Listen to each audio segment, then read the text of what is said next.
This is the painful regret a narcissist hides when they lose you.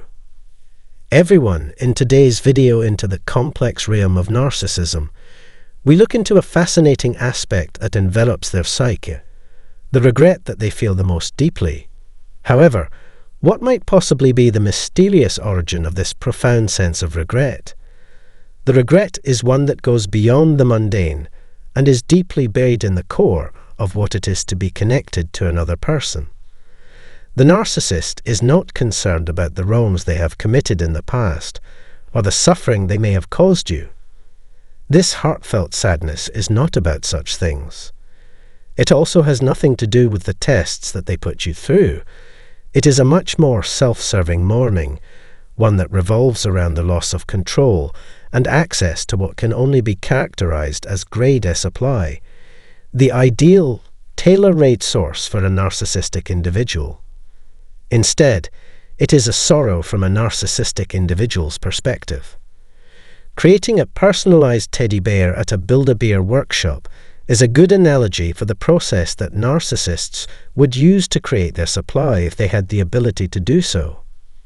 Imagine having the ability to choose the skin, the stuffing, and the voice, all of which are meticulously matched to what they want.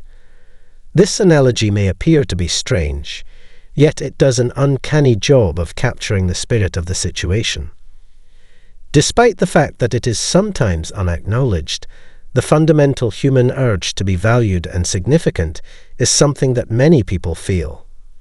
The need to matter is deeply ingrained in our souls, and it exerts a strong influence over the emotional landscape that we experience. In the event that you have gone to great lengths for a narcissistic individual, lavished them with affection, supported their objectives, and weathered storms together, their sadness is not about your love for them. The dominance that they formerly had over you is the primary concern here. Remorse on their part does not extend to the mistreatment that you were subjected to. It revolves around the recurring entanglements that they have with it. They are not saddened by you as a whole. Rather, they are saddened by the disappearance of a resource that many others would regard to be of the highest quality, someone who validated their existence and stood by their side without wavering. It is of the utmost importance to comprehend that a characteristic that is shared by narcissists is their difficulty in treating other people with kindness. Because of their warped perspective, they found it difficult to consider other people on an equal footing, even when those other people exhibited superiority in a variety of dimensions, such as wealth, stature, attractiveness, and other features. Their mental landscape was a domain of delusion, a coping mechanism that required them to continually convince themselves of their inherent superiority in order to compensate for the fears that existed within them. It was difficult to see people as being on an equal footing. In spite of the fact that narcissists may express regret over the fact that they no longer have access to you, they do not reveal their feelings. Some individuals may develop an obsessive fixation, frantically searching for new sources of supply, while simultaneously concealing their regret behind a front of joy. As a means of diverting their attention away from the inner agony they are experiencing as a result of losing power over you, they may become involved in new relationships or occupations. On the other hand, they rarely show any signs of sorrow to the outside world since their egos are so enormous. It is of the utmost importance to keep in mind that narcissists, hiding behind their inflated egos, are still human people. On the other hand, confessing wrongdoing and the necessity of reform are not typically seen to be part of their realm. Due to the fact that their pride and ego are so prominent, it is quite uncommon to see someone who has been labeled as a narcissist actually beginning a road of self-improvement. A stunning paradox is revealed even in the deepest recesses of a narcissist's mind, where the turbulent currents of emotion churn without being visible to the naked eye. Their stoic sentinels remain undisturbed by the turbulent storm that is occurring within them when they are confronted with the impending departure of you.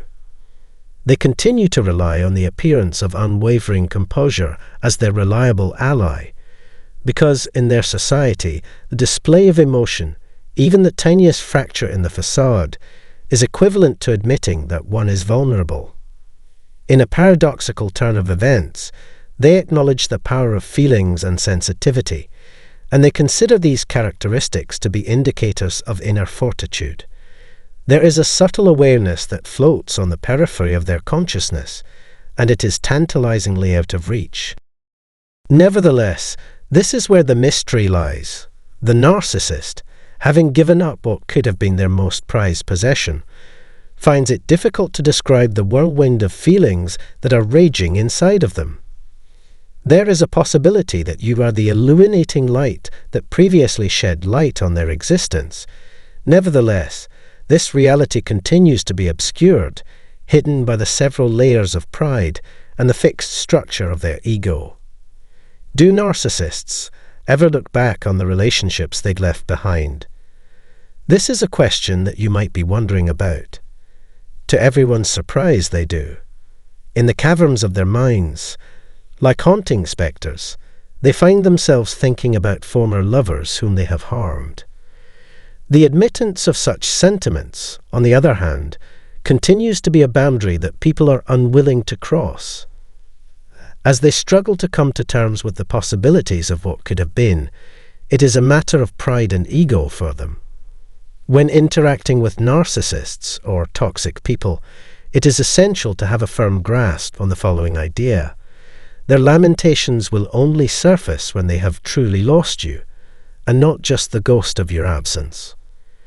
It is of the utmost importance to make yourself unreachable, especially when there are shared obligations present, such as children.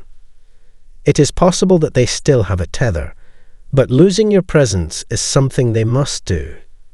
Even if the path leads to isolation, rather than the pursuit of solace in a new relationship, it is still a journey towards self-contentment. Open confession is extremely uncommon among narcissists, despite the fact that some of them may be quietly feeling regret for their conduct. It is possible that some people would express their regrets through actions that are destructive or even obsessive, such as persistent harassment or stalking, which are frequently associated with the loss of access to you.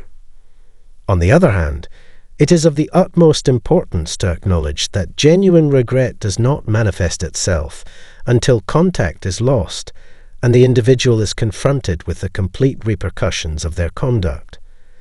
The extent of their regret is directly proportional to the extent of your absence. On the other hand, this emotion is not shared by everyone, and even when it is present, it does not guarantee that treatment will improve in the future. Returning to a relationship that is unhealthy should not be based on the expectation that the other person will feel regret. In its place, you should take control of your life, maintain your resolve, and break away from the cycle. Making the mistake of believing that things would miraculously change is a form of deception. In the event that a decade has not initiated any changes, what distinguishes the present from the past? Investigate the story you tell yourself and fight against the delusion that a narcissist will change merely as a result of the regret they feel for having lost you. We appreciate your interest in the content presented here. Please remember to give this post a like, subscribe to our channel, and show your appreciation for your ongoing support.